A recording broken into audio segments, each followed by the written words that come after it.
I'd like to share an email that I received from a listener about her EIDL loan. She says that she got an EIDL loan, closed her business, and it was dissolved through the Secretary of State as well, closed the business bank accounts, and she also had to file personal bankruptcy. The SBA loan has been a huge question of mine, causing me not to sleep at night, as the notices are now coming in that it's time to pay. She says her loan was $23,000, and her bankruptcy attorney said that he didn't believe anything would happen. Her accountant, on the other hand, said she wasn't sure that she's heard of people going to jail over these loans. But it's only $23,000, so I think I might be okay. She wants to know what I think will happen. She also said that she was concerned that they might take her tax refund. All right, let's get looking at some circumstances surrounding the loans.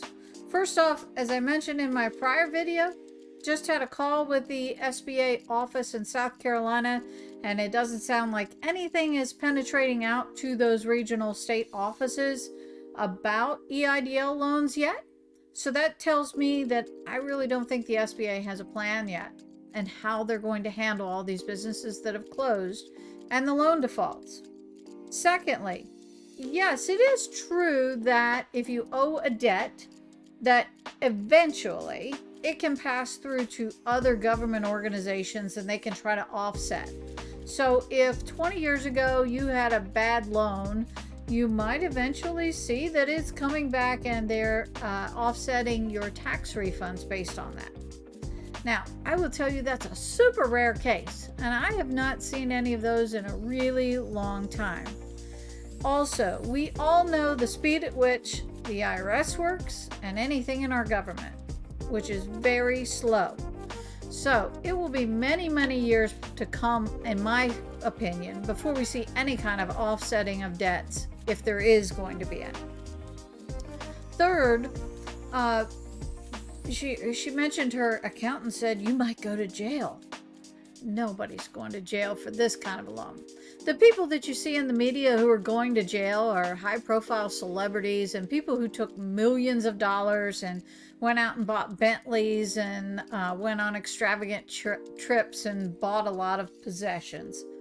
Your average Joe business owner does not need to worry about going to jail over this unless you have fraudulently take money in these programs. And for that, honestly, you need other cases. You don't need an accountant. You need a lawyer.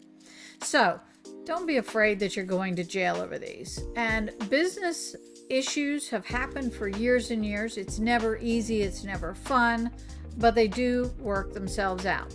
So I want you to put your head on your pillow, take a nice sleep tonight, and don't worry that you're going to go to jail over $23,000 in this case. Again, if you took out a $5 million loan and you have a Bentley outside and a fancy house and you took a lot of vacations, you might want to ring up your attorney. But I think that's far and few between from our listeners who are viewing this and truly trying to figure out the best circumstance to make this loan and their business default be a palatable option so they can move on. So I will continue to keep you posted. If you have questions about an EIDL loan that you would like us to record a video about, please don't hesitate to send those in. Just as a reminder, we're not doing any consulting or work on trying to remove loans, but as a public service, we are keeping everybody abreast of what we hear, and as soon as we know something new, we will post another video. So please make sure to subscribe and continue to follow us for the latest and greatest. Please follow us on Facebook and Instagram. Please make sure to check out our blog and our website linked below. Subscribe to our YouTube channel and hit the bell to be notified when we post. You can email me at donna@campgroundaccounting.com.